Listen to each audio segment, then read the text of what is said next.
And welcome to the first broadcast show live here from BVE in Manchester. This is our first ever live show from a trade show like BVE. And to make things different, we've got an audience. Let's hear you again, audience. If you didn't know why I said again, just forget it. Don't worry. We've got a massive show coming up. We've got lots of different guests, so stay tuned. Here's the credits.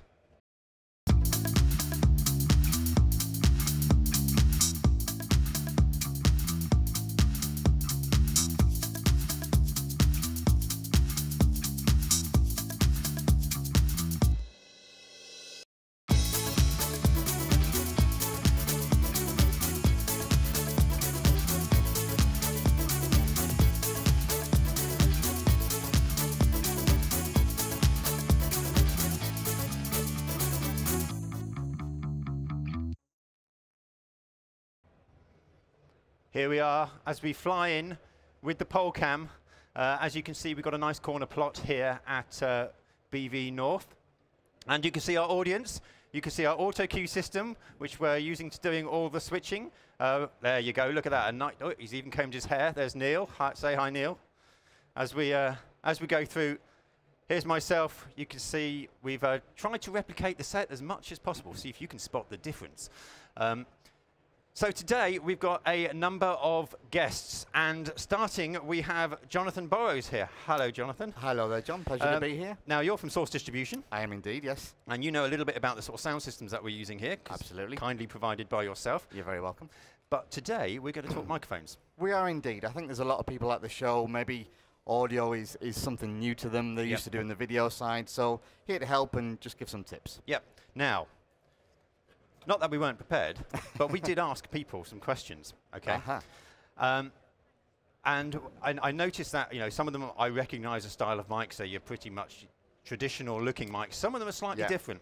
Now, one of the questions, which I think is quite relevant to this, they were talking about, obviously, I'm looking, we've got small mics. A lot of cameras have onboard mics now, which, you know, supposedly are pretty good. What is the advantage of having an external mic mounted on top of your camera to, let's say, the internal one that's on there? Sure, yeah. So, so take, for example, this. When you've got an onboard mic on the camera, you are tied to that mic, kind of picking up everything from around you. So it might be picking up yourself as much as the item that you're filming. Right. It's also going to be picking up any hand noise because it's directly connected to the camera. Any buttons you might be pressing, any lens noise, anything like that.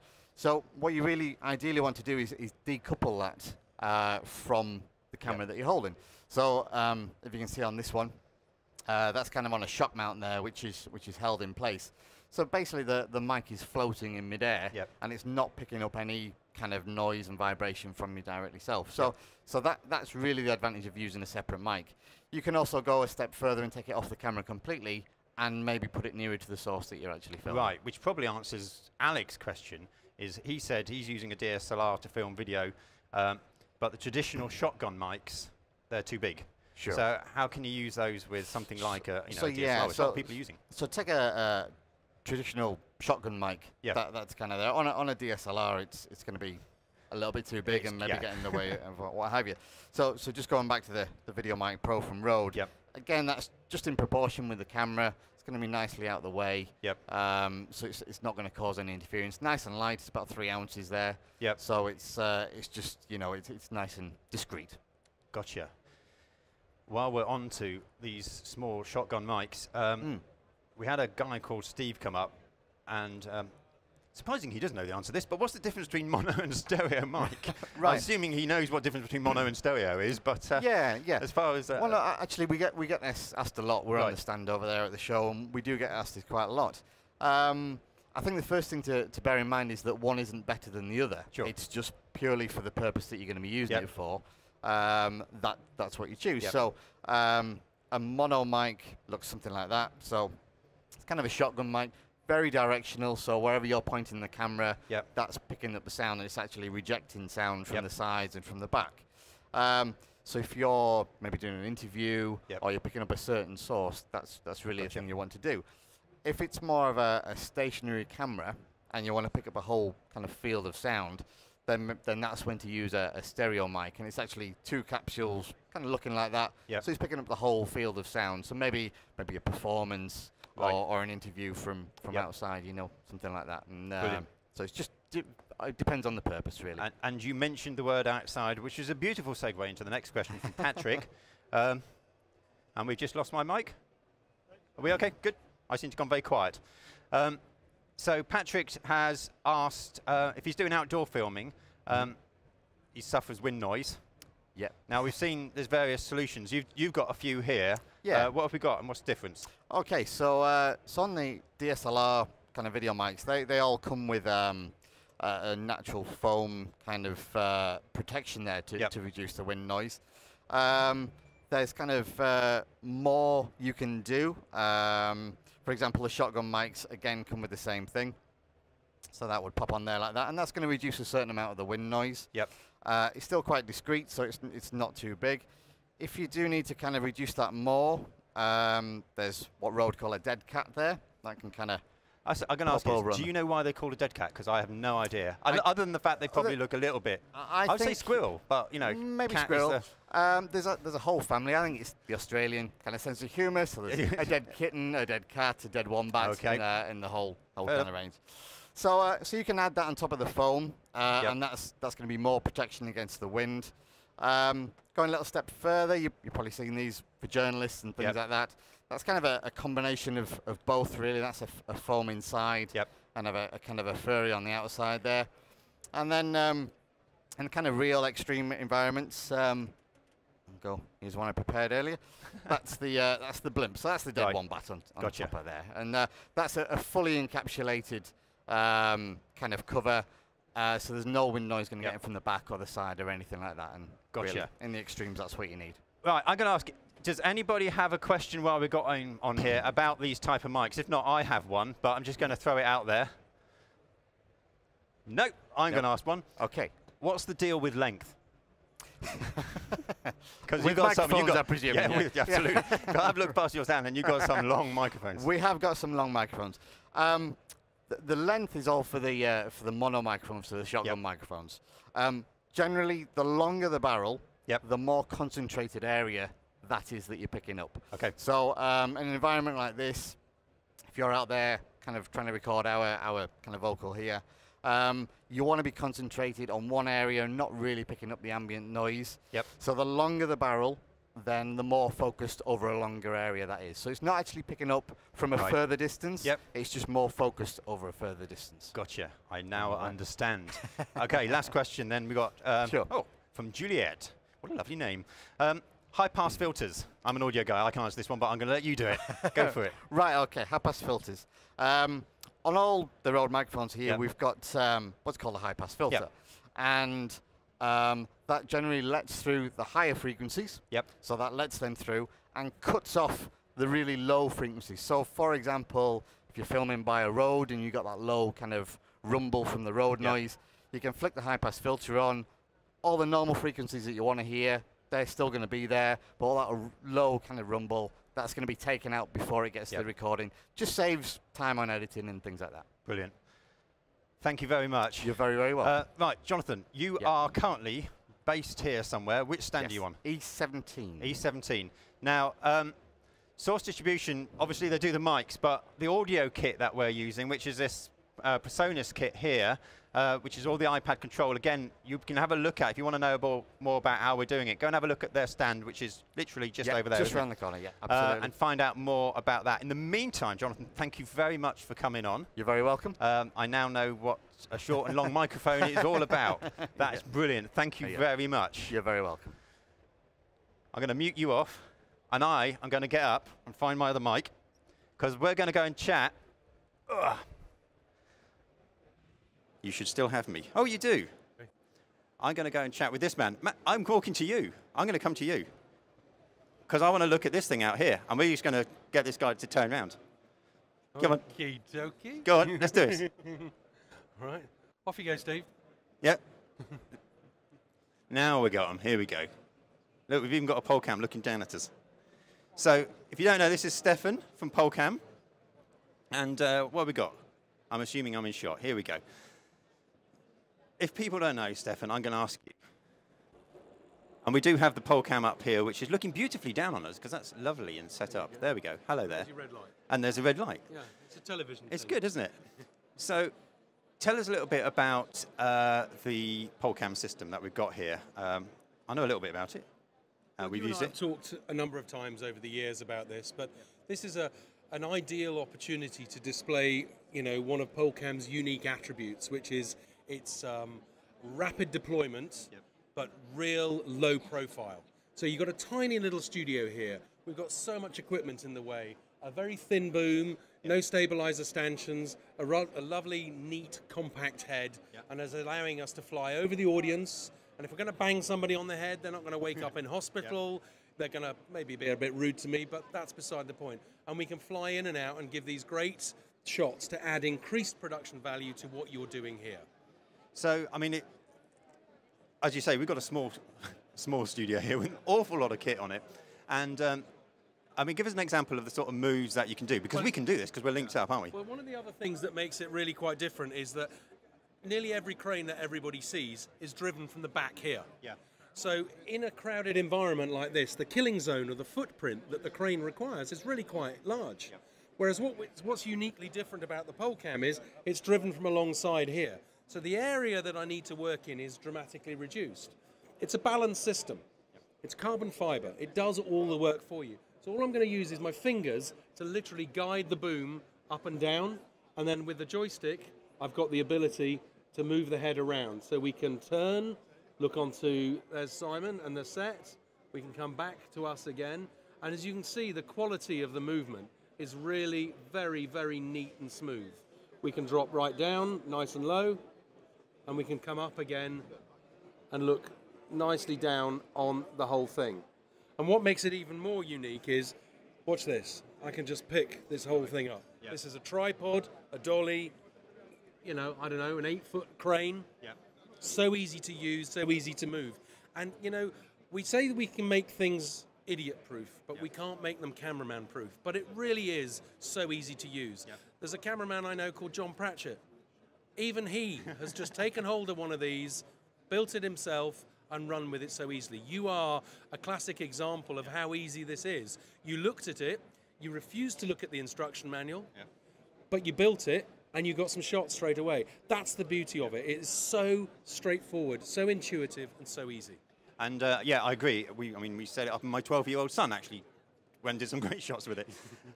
Now, it comes with more than one section here, which I know we only got the one section here, but you also get a different head on this as well, don't you, for larger cameras? Tell us about that. Indeed. So we have a much larger head, which came about really because of the DSLRs. DSLRs have revolutionized our industry. I mean, they've completely changed the way we shoot, how we shoot, workflow, and everything that goes with it. And we started seeing people coming up to us at shows going, can I put this on? Can I put that on? And the answer was no, because we've got this tiny head. But you either, adapt or die.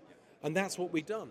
And we've made this super lightweight head that can take the larger cameras, even up to C300s and the such like. So when you order a Polecam now, you have a choice of heads. You can have a small lightweight head like this. You can have the larger DSLR head, or the even longer, what we call the long head. Yeah. We even do an underwater head, which saw great prominence at the little sporting event this summer in London. That's the that one I can't remember. The games or something. Yeah. So that was doing the swimming and the diving, and was doing air-water-air transition shots. Again, really low profile, can go in, get the shots it needs, end of.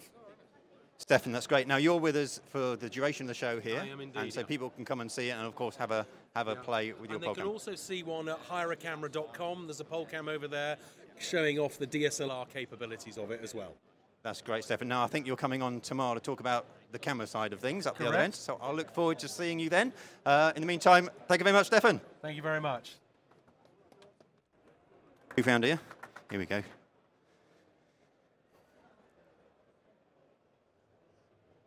Right, switch this mic off, switch the other one on.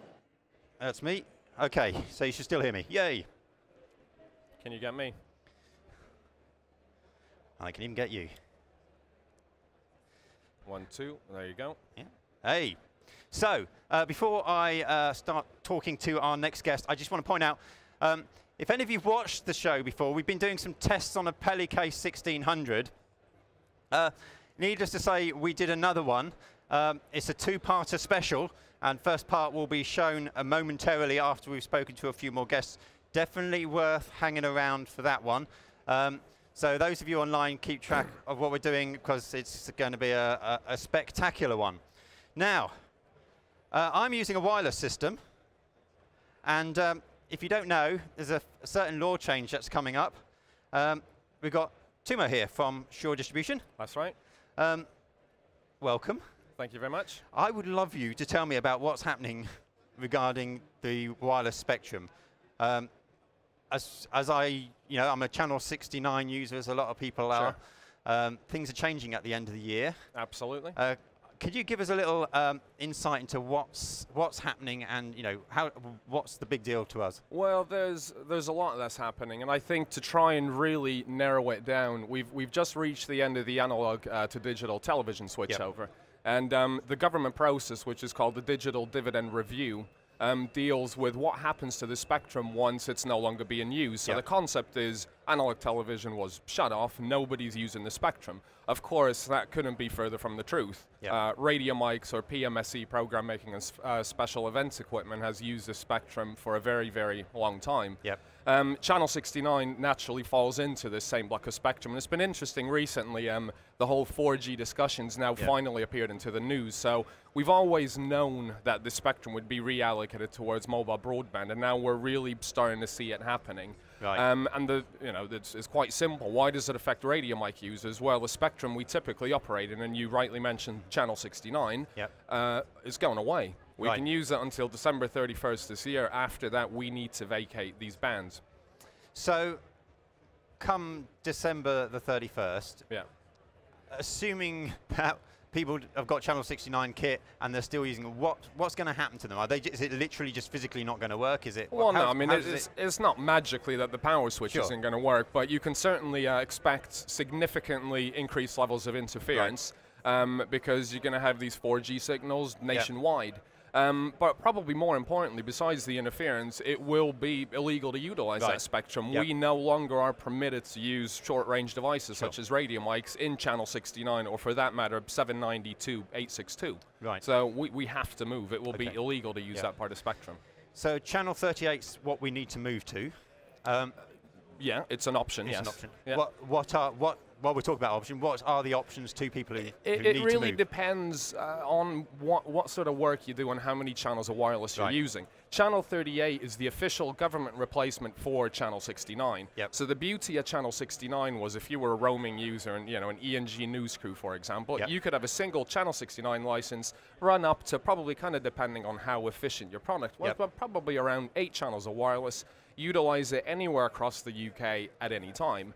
And this TV channel 69 was dedicated for radio mic use. So Channel 38 replicates this down in the 600 megahertz band. So if you are that type of user in ENG news crew, Channel 38 is probably the right choice for you. But it really comes down to, like I said, what you do. If it's a larger production, a major televised event, or you look at what happened over the summer, the Olympics, something like that, you can't fit that amount of radio mics into a single 8 megahertz band, so you need more contiguous and interference-free spectrum. Gotcha.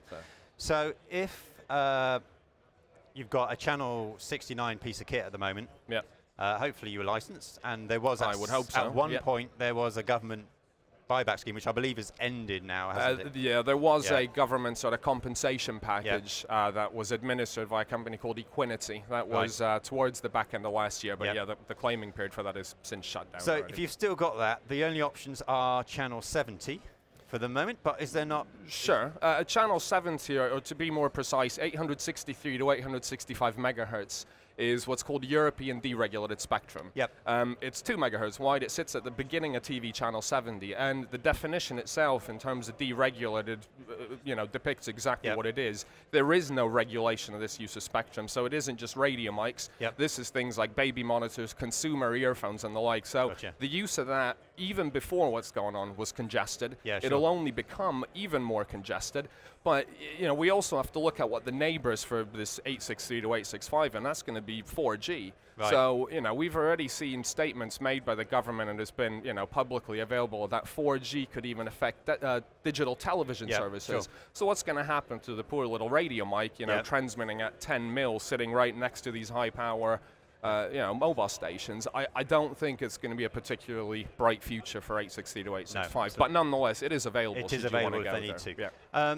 So as far as kit is concerned, does that mean that now if we went to, you know, to Shure, Sennheiser, Audio-Technica, somebody like that, is it all the kit nowadays channel 38? Most manufacturers, everything they're selling is channel 38 and some in the other interleave bands, depending on what you use. I mean, what we're using here today, this is all channel 38 kit as well. So by large, everybody's selling channel 38 and the new bands that we are allowed to use henceforth. So. Brilliant, Tuomo. Thank you very much. Let's see, does anybody have any questions about channel 38? Let's just see if they do. You did cover most things, which is great. They don't, which is great. So your role at Shure?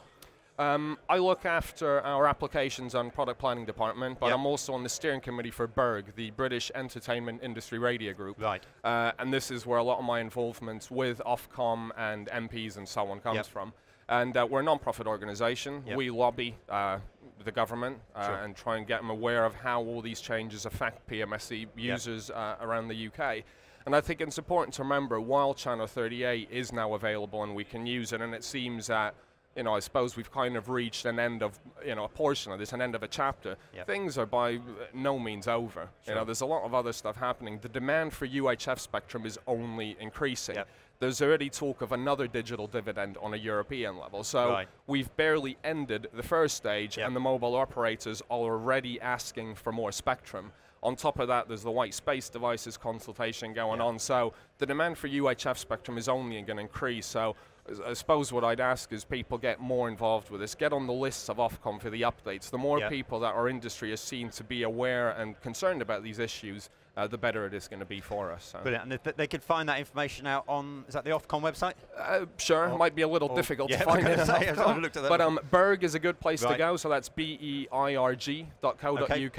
And naturally, a lot of the manufacturers will also have this information on their website. Brilliant. So I would urge people to get involved. The more voices we have, you know, the more likely we're going to be heard. Tuomo, thank you very much. My pleasure. You've opened my eyes a bit to what we need to do as far as licensing is concerned. So that was Tuomo from Shure Distributions. Now, PELI case. As you know, we have been testing our trusty PELI case 1600. So-called to destruction, although we have failed dismally to destroy this case.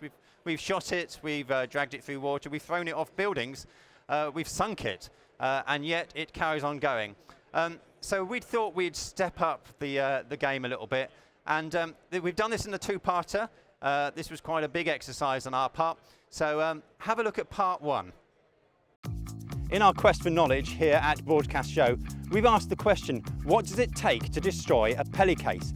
And we've attempted to answer that with a series of tests, but yet we have not come to a complete answer. Well, today, my friends, that changes. Today, the PELI case will fulfill its destiny. Today, we blow it up.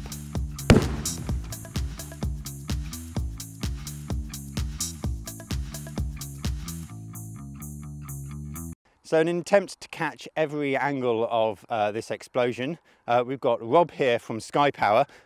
We've met before briefly. We have. Rob, tell us a little bit about what you're flying today. Well, we've got an octocopter, 8 engines, 8 blades, with a camera slung underneath.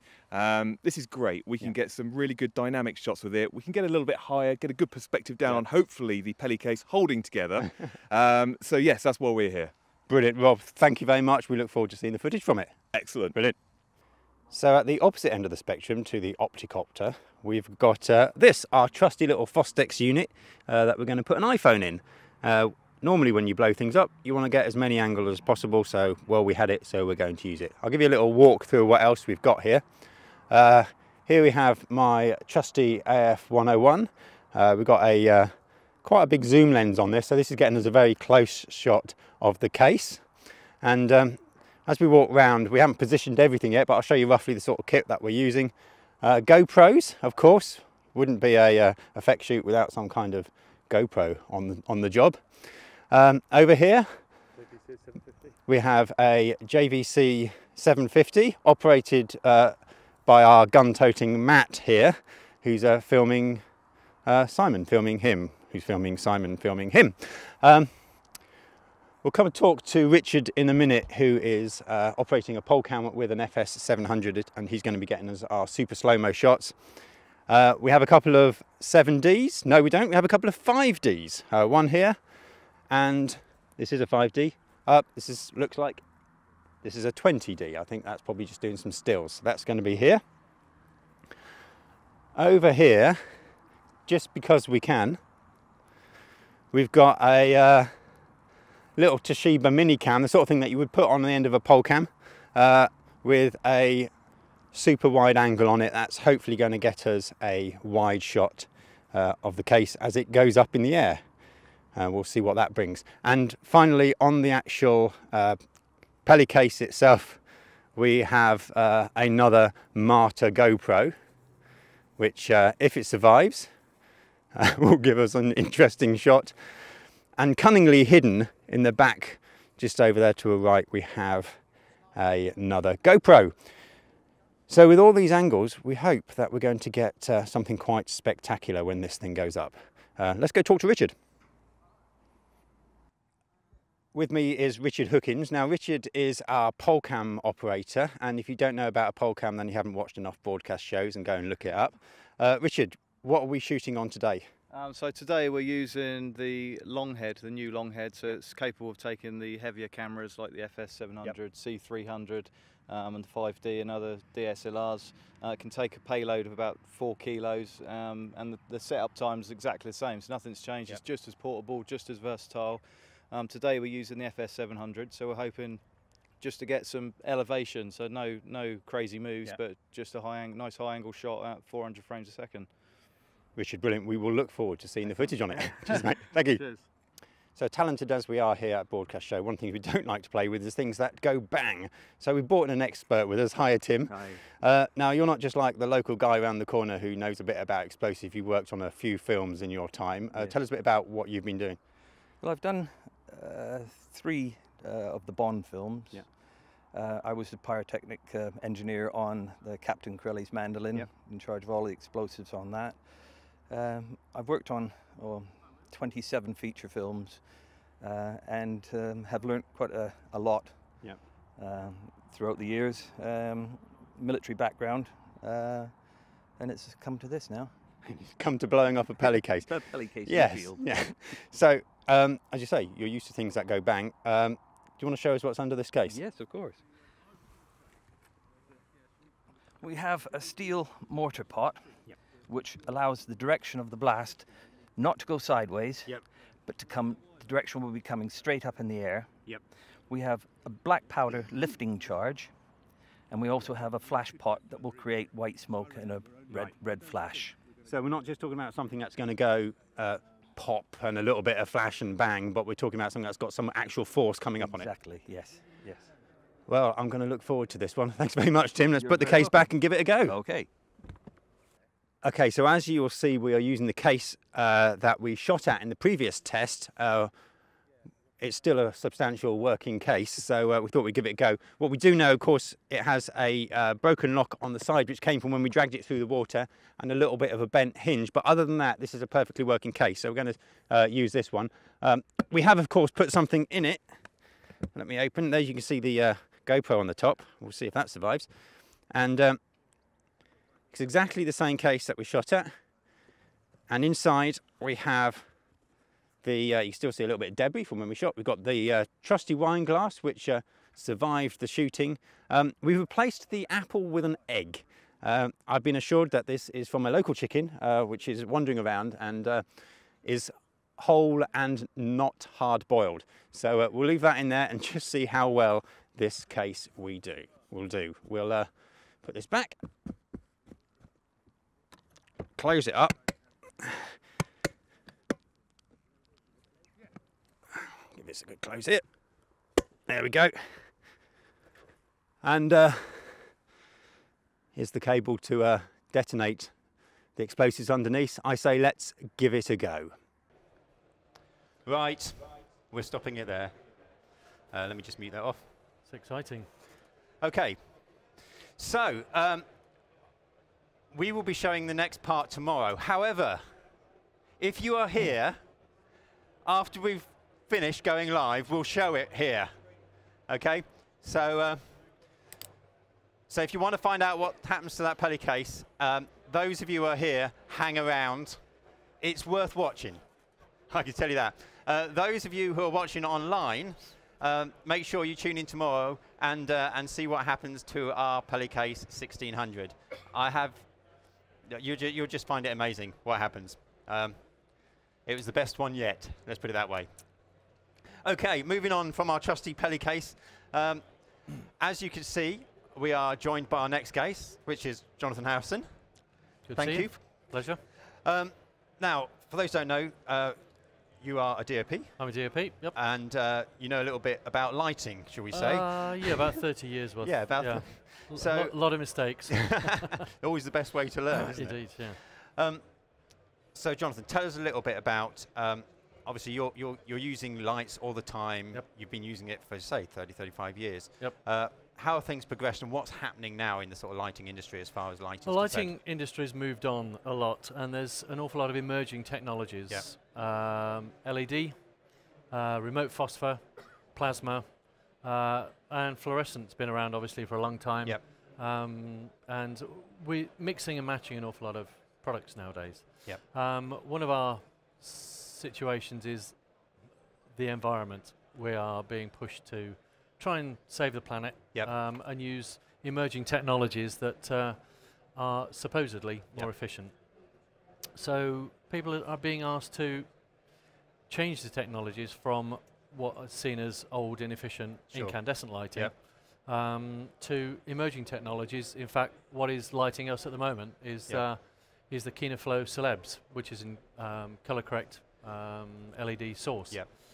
But the problem we've got with LED sources now is that, unfortunately, not a lot of people understand the content of light. We've had the luxury of tungsten light sources since year one, and they are what they call a black body radiator. So it gives us a full and complete spectrum of light. Yep. And to reproduce that, you have got to have a full and complete spectrum. Sure. And if you don't, you'll get a color cast. Right. Now, that's pretty obvious when you put your camera to a tungsten light setting, for argument's sake, and go and film in a supermarket. Sure. You get, more often than not, a horrible green color cast. Yep. That's because the spectral output of all fluorescence, because of the mercury that's actually in the tube, that characteristic of mercury is green. Right. But Kino Flo in specific has worked on that because we like the quality of the light source that comes out of fluorescent because it's a soft source at source as opposed to a point source incandescent light. But we like the quality of the light, but the output is not good enough for image capture. Sure. So what Kino Flo have done is tailor the phosphors and the actual mechanics of the lamp and the chemistry to give us something that will reproduce faithfully what we see in life. Right. And also so that you can match any tungsten light with a tungsten tube and daylight with a daylight tube. Gotcha. So the lights that we're using here, these are LED lights?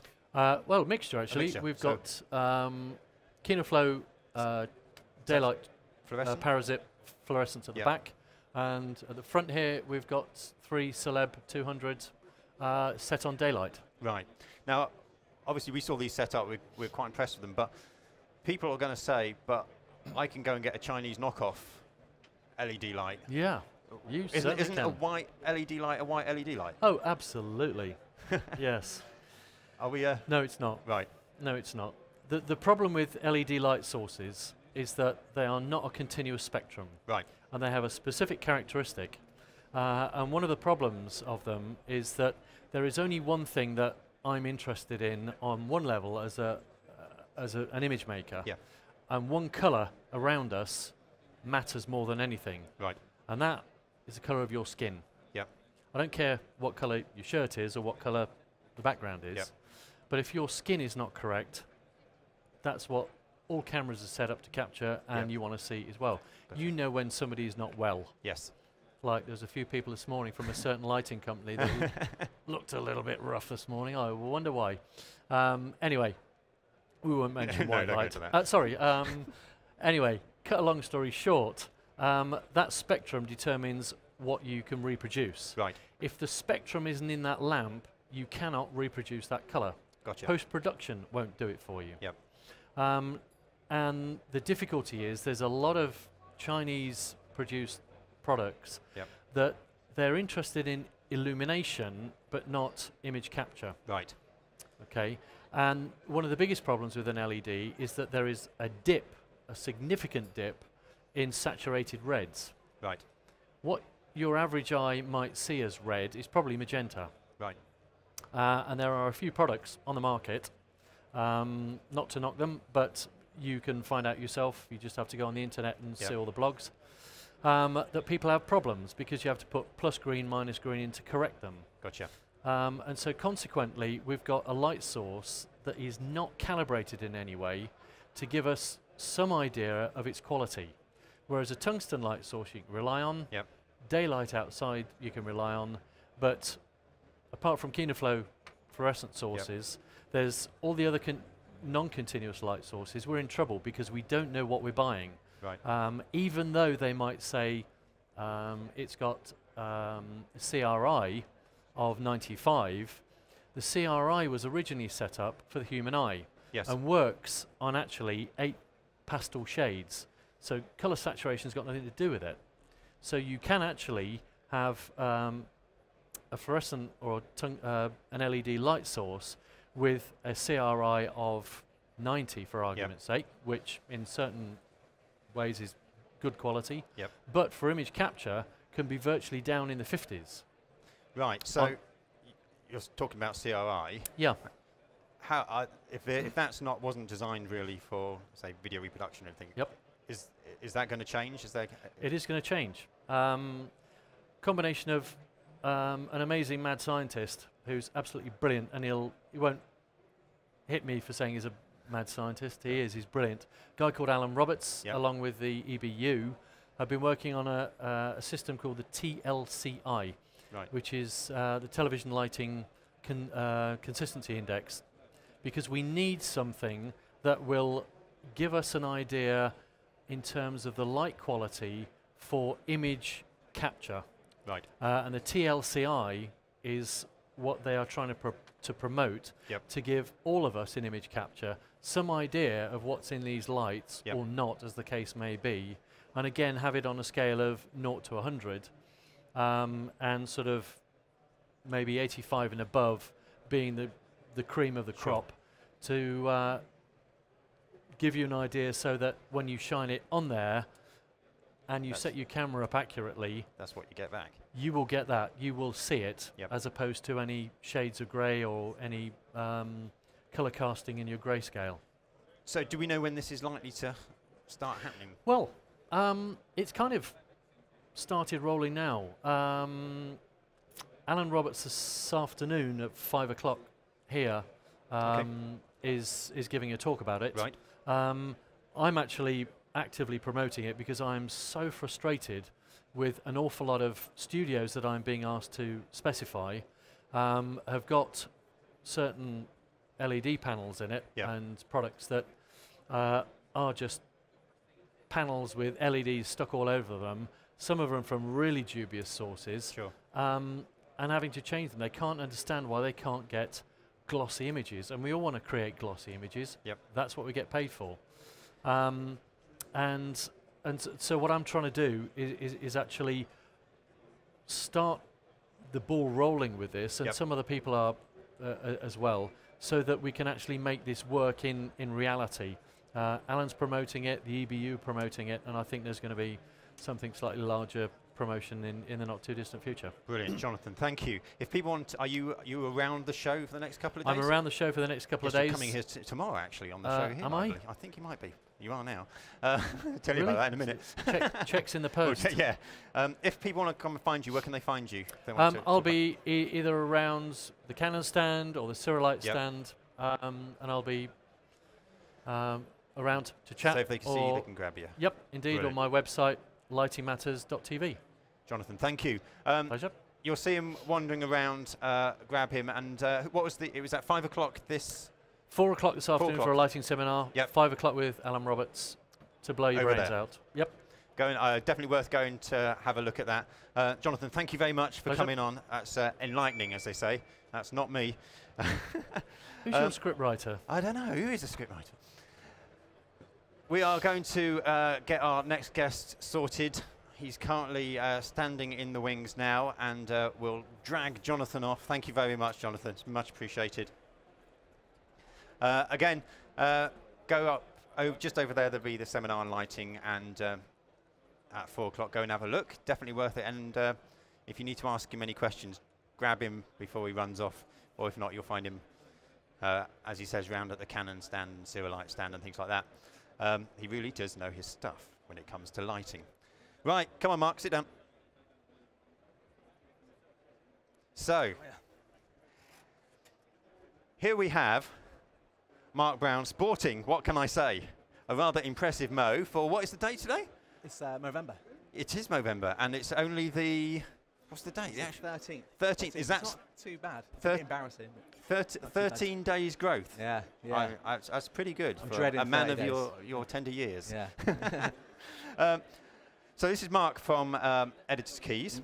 Mark, you briefly came on one of the shows once virtually. Yeah, the live via Skype. And it's nice to have you on. Thank you. Actually here in person. Yeah. Yes, thank you. So we want to talk about some of the things that you guys offer at Editor's Keys. And one of the things that I noticed while looking at your site was USB microphones. Yeah, we've got... And you've got one, have you? One on the shelf there and one in the box there. Do you want to grab the one from the shelf? Let's do that. Oh, look at that. Cunningly placed behind us there we go. Is a USB microphone. Now, I'm a bit of a soundy guy. Okay. And I like a little bit of audio stuff, you might have guessed. Explain to me, why would you want a USB microphone as opposed to your regular mic? Well, I think going back 5 or 10 years ago, USB microphones were kind of okay. They were just about good enough for video chats with your mum and dad. But they weren't great for kind of broadcast quality work. Since that time, we've been developing some broadcast quality mics. So USB microphones that can record at 48 kilohertz. And that basically means if you're maybe a small video production company, if you're out with the BBC doing a news piece and you need to do some voiceover work, a lot of the time people will use a lav mic and a lav up and record direct onto Final Cut. What this enables you to do is, without the need for a separate mixer and XLR cables and everything else, you can just get a USB mic, plug it straight into your computer, PC or Mac, and it'll work directly with Premiere, Final Cut, any of the major editing systems out there. So it just enables you, as a video editor, to kind of easily add broadcast quality vocals to any video project you might be working on without the need of all the extra mixes and things, which are obviously heavy to carry about with. So you mentioned broadcast quality. So as soon as you start thinking USB, you start thinking, these aren't broadcast quality mics. So this bit up here then, has their work been spent on that bit? Is it actually of a decent quality? Is it a broadcast quality? Yeah, the diaphragms are 34 millimeters, dual diaphragms, and it makes them some of the biggest of a USB microphone. They record at 48 kilohertz, and that's one of the major things to look out for. I know companies like the BBC and ITV won't accept kind of any USB microphone which is under, say, 41. So it's important to look out for that. 48 kilohertz is what all of our microphones record at standard. If you wanted to use these, I suspect there's a good use for them for something like voiceover work or something like that in editing. How do they work with something like Final Cut Pro, Premiere Pro, something like that? Do they just plug in and go? Is it? Yeah, I mean, that's the best thing about them. If you're not, if you're more of a video guy, and a lot of people are, and they don't know a great deal about audio. They know they want to record some good audio, but they don't know about how to get that into their system. Literally, all you'll do is you'll get the mic out of the box, put it in the shock mount, plug in the USB cable into the mic, obviously, and the other end straight into your computer. Once you're within Final Cut, all you do is go to your voiceover box and just select the SL150 as your input microphone, and that's all you need to do. Dead easy, dead easy. No other setup. So you could take one of these mics, you could be in your room editing, and you want to do a quick VO over it, you can plug one of these and off you go. Yeah.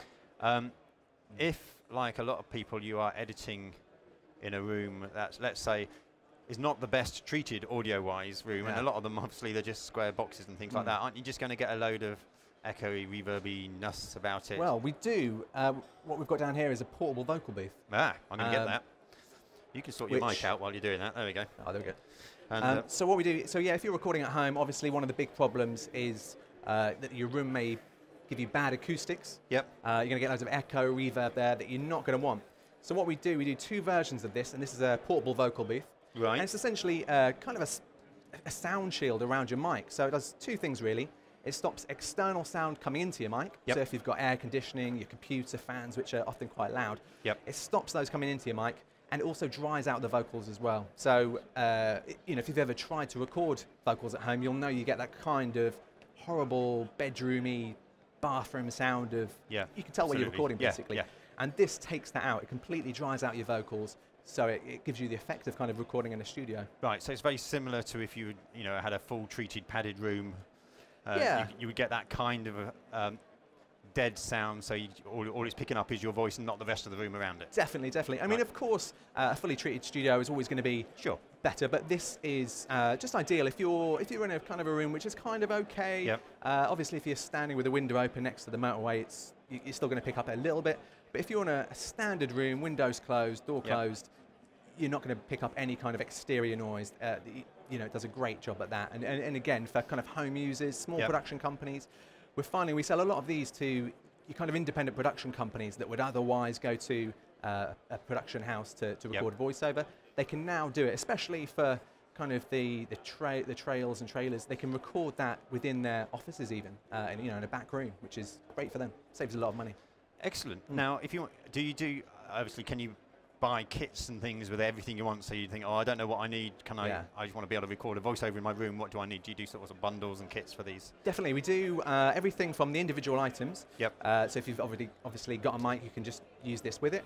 If you're a video production company and you don't have any kind of recording gear at all, we do bundles which include a Vocal Booth Pro, a stand even, desktop mounts, USB mic, shock mount and the cables. And they start from about £200, but it includes everything you need to get started in recording kind of voiceover or singing or whatever it is you do directly at home. So you won't need, we kind of guarantee that you won't need anything else to record broadcast quality vocals into your video pieces with the bundles that we do. Gotcha. Thank you, Mark. Now, as you're here, and as you are from Editor's Keys, it would be remiss of me not to ask you what else Editor's Keys do, because the name implies something else to just microphones and portable vocal booths. Just tell us a little bit about Editor's Keys. Yeah, well, we're primarily known for the color-coded shortcut keyboards you get for Avid, Final Cut, Pro Tools. And that is really our main product. I mean, more recently, we've got into the recording range that we do. Yep. But yeah, the color-coded shortcut keyboards are our main product. And they just make it easier to get around your video editing program. They show you all of the shortcuts.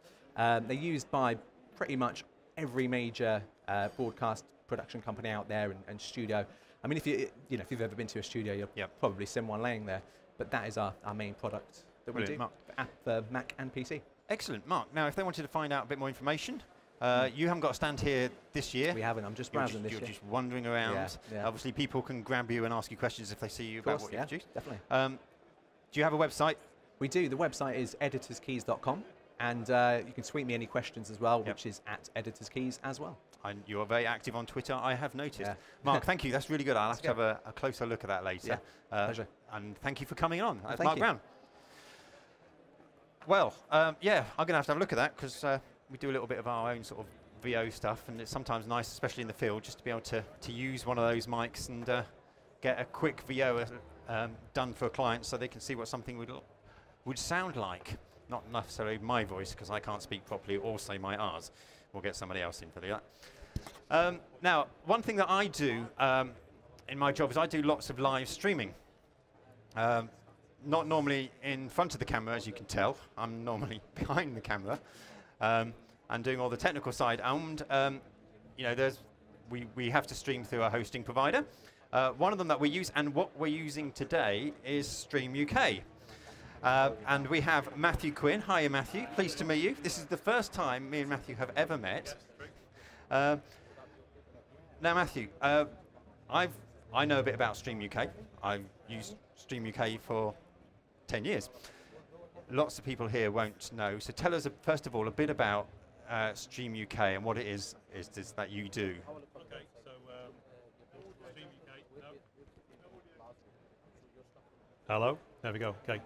So Stream UK are an industry-leading provider of online video and streaming solutions. So if you want to get video on the internet, online, whether it's live or on demand, Stream UK have got a full suite of products and services to enable us to do that. Right. So for content owners, brands, anyone that actually just literally wants to put anything online, so corporate use, educational use, we can fulfill their needs, really. So basically, if somebody has got some content live, on demand or something that they need to get delivered out to lots of different people, you are the people to come to. We can do that, yeah. You have the platform and can just distribute that footage. So I've had quite a busy year. Okay. How's it been for Stream UK? It's been a very busy year indeed. Yeah. We've been nominated for quite a few awards, and we've actually won one as well. We were nominated for 3 awards for the Football Business Awards this year, and that was the inaugural awards as well. So to be in there with 3 nominations in the first year was great for us, and that was for our work with Liverpool Football Club. Right. And we also won a Streaming Media Europe Readers Award for our Stream Connect platform as well. Okay. So it's been a really good year. Duncan, the CEO, and myself were also nominated, voted into the top 50 VOD list as well, so top 50 people in VOD. So it's been a great year for accolades and kind of industry recognition. And it's been, I've been told, I'm a relatively new employee at Stream UK, but I've been told it's one of Stream UK's proudest years in our 11-year history. Brilliant. Now, obviously, you mentioned Liverpool. Yes. Is that, I mean, doing stuff, I'm assuming you're streaming stuff live for Liverpool FC, or that sort of keeps you on your toes, doesn't it? Doing something like that. You guys have to be quite reactive and keep things moving. And very much so. I mean, Liverpool's entire video on demand platform is based on Stream MP, so the media platform, and that's one of our products that we sell. And they run their subscription video on demand service, so everything that they do live and everything that's on demand out to their paying subscribers all goes through that. So one of the biggest brands in football. I think it's the 4th biggest brand in the UK, 7th biggest global brand in football. So yeah, it's a massive, massive client for us, and it's a relationship that we work very, very closely with to make sure they continually get what they need. Brilliant. Now, I know that you had your offices down in London. Yes. You sound like a local lad to me. I am, yeah, I'm self-employed. So, am I right in saying that you now sort of stretched the wings a little bit and you now have an office up here at MediaCity? We do, yeah. It was opened about 4 months ago. Right. I think with the kind of growth, I mean, Stream UK's experienced 45% growth over the past few years. I actually got it written down here. That's right. I'm going to look at my stats.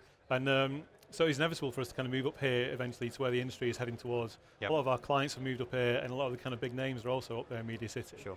And it's also, I think it's very important for us to actually access those people and get under the skin of the media industry, because MediaCity is not TV City. It's very, very much related to what all the other kind of avenues that are out there.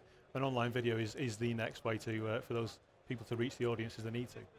So now that you're up here, what's the next 12 months going to look like for Stream UK? Very busy, more growth, big push into sports, and that's one of my personal kind of remits I'll be working on.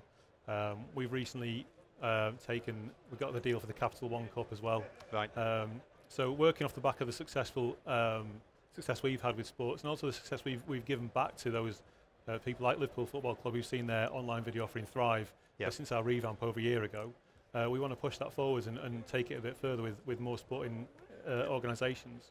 We did a Rugby League World Cup Hangout, Google Hangout, just a couple of weeks back in MediaCity actually, whereby we had 8 nations from around the globe, 6 home nations in the room, and 70 press. Everyone was asking questions, and we ran that, and it went fantastic. So more and more sports really for us. Brilliant. Well, Matthew, thank you for coming on and telling us a little about Stream UK. You've been a great supporter of the show. Yeah, it's a good show. Everything we're doing at the moment is going through Stream UK's platform. I highly recommend it. We're streaming to iPads and iPhones and you name it. It's all going through their system via Wirecast over there. So Matthew, thank you very much for coming on. I hope everything goes well for you up here in Manchester, and we will no doubt be speaking to you next time we're up here, and possibly down at BVE South next year. Thank you. Thank you very much for coming on. So that was Matthew from Stream UK. Have a look. I've been using them for 10 years, and they're actually really good. And they just do just about everything you could possibly want as far as streaming is concerned. I use them for all sorts of things, from small corporate stuff to massive events. Now, if we cut to a nice wide shot here, look at this. Here we go. Nice wide shot coming up. There's the one. You will see a bank of screens with Neil in front. And now Neil is doing our switching. There he is. Look, he's waving his hand and everything. And that system is the Autocue production suite. And it just so happens that sitting right next to me here is Paddy from Autocue. Hiya, Paddy. Hi, John. How you doing? I'm very good. Now, for those around and those watching, explain what the production suite is. Bearing in mind it does so much, and we're coming close to our time. So, because you could go on for couldn't we go on for it's one that I could go on for hours. Everything that it can do. So tell us about it. The simplest way of describing it is it's a channel in a box and a studio in a box. Right. So it can do your automated scheduled playout. Yep. You know, none attended. Yep. And it can also be used for your live studio vision mixing. So if you're a channel, it could have a series of clips being played out maybe overnight. And then, like we are now, it could switch. The same system could switch from doing your automated playout to become your live production system. Gotcha. With a gallery, you know, such as the one that we've put together here. So the key is it's one solution for an entire TV channel. Yep. Sorry? No audio? Can you hear me? Oh, okay. Am I back? He's back. Brilliant. Okay. Great. The problem with being in a live production environment like this in the show is that sometimes we have radio interference, which is possibly what we've got. But these systems sort themselves out, which is good. Sorry. So with one unit, you've got your whole channel and your production system as well, everything you need. Yeah, you could use it as a studio control system for pre-recorded content. You could use it as an automated scheduled playout system. Yep. It does your channel branding, it does your chroma keying, it does your CG, it does your vision mixing, it'll do ingest, it'll do everything in that respect. So it can be used as that kind of studio solution or as your playout solution. The key is it's one system from one vendor. Right. So for a sort of small broadcast, shopping channel, education customer potential, or a local TV customer, it means that they only have to go to one company to get the entire system they need. All they need to essentially add is the lights and the cameras. So you say one system for one company. How does this differ from some other solutions that claim to be some sort of production system in a box? Sure. Most of the other systems out there are either kind of channel in a box branding systems. So they'll do your playout. Yep. They'll allow you to do CG and inserts like that. Yep. Or they'll be the studio side of things. Yep. They don't combine the two, and that's what we've done. We've given one system, which is one system that will do both that live production element, like we're doing today, but also your automated playout. So when you're doing none live, none attended content, it's the same box. All that's running is a different piece of software. Yep. So we've been using this for a while, since the beginning of the show, and it's been great. I mean, as you've added more features and functionality to it, we've been able to incorporate into so, which has been brilliant. If people want to order this now, is this system now shipping? And what sort of costs are we looking at for this? It starts from about £22,000, so that would be essentially the equipment you've got here. So the tally system, the scripting. You know, we've got teleprompter board behind me here, but you have teleprompter from the camera, the playout element, all the things that we basically use to see this show. As people are watching it. Yep. That would all be included in £20,000. The only added cost is if you want more camera inputs, if you want more users to be able to write scripts and a more complex newsroom, those elements are added to it. But yeah, essentially £22,000, everything you need to put a show like this together and have automated playout. So, as you say, ideal for local TV, people use, example. And talk about local TV. I know that, is it tomorrow you're going to have a panel discussion with that? Yeah, it's just a sort of fairly informal discussion about local television tomorrow. We've got a number of local TV bidders, some that have already won you know, has been announced. Others that are still waiting for results. Run by journalists. The idea is just to look at and talk about local TV and how that's going to be presented in the UK. I mean, we're used to local TV being a kind of North American type of thing, but we're going to have it here. We're going to have, you know, 19 channels in the next 6 to 9 months, and we're going to have many more channels coming out, you know, beyond that. So yeah, it's just a chance to sort of get an agenda out there and start talking about it. Do we know what time that is tomorrow? 11 o'clock. 11 o'clock. Yep. Streaming live.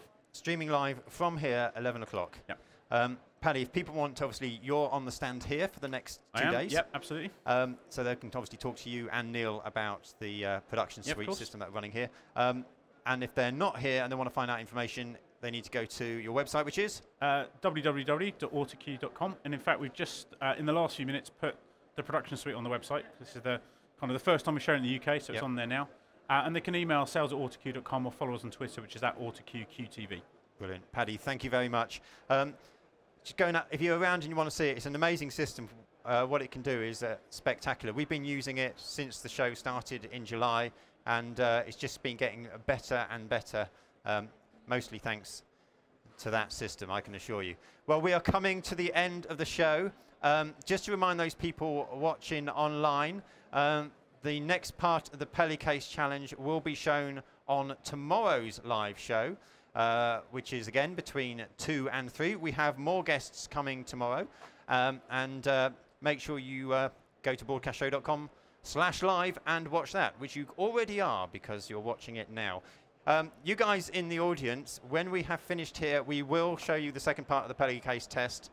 I highly recommend that you stand here and watch it, if not just for the giggle.